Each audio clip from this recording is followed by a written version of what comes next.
Boas tardes, un placer estar aquí, alcalde, teniente alcalde, presidenta do Consello Regulador, subdelegado do Goberno, por suposto, conselleiro de Medio Rural, os alcaldes que tamén teñen que ver coa denominación e colaboran nesta feira, alcaldesa do Imbra, o alcalde de Castelo de Val, alcalde de Monterrey, alcalde de Ríos, alcalde de Vilar de Mos, e toda a xente que froito desta fotografía que é a cooperación entre administracións fan posible un dos eventos clásicos no verán en Ourense. Por suposto, un saúdo especial para os produtores, para as adegas, para o resto de denominacións de orixe de Galicia que están aquí representadas, por suposto, os usuarios, consumidores e visitantes.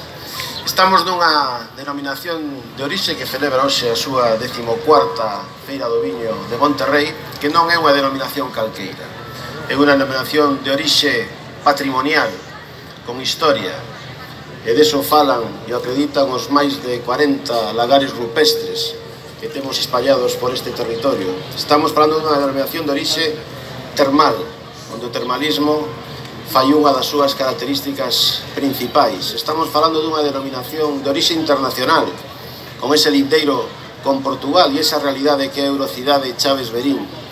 Estamos falando dunha denominación de orixe culta e literaria. Primeiro libro impreso en Galicia, no Castelo de Monterrey, o Misal Ouriense en 1493. Pero, sobre todo, estamos falando dunha denominación de orixe con futuro.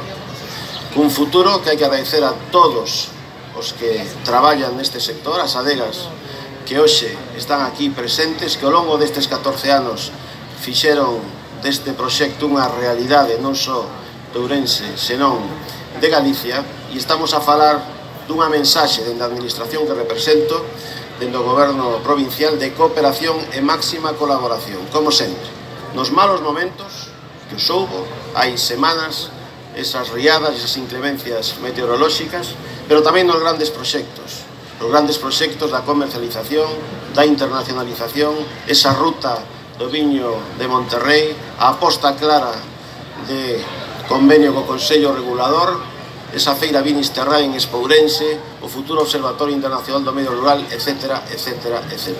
Nun territorio clave, nunha provincia ambiciosa, que vai haber un momento fulcral coa chegada da alta velocidade en poucos meses.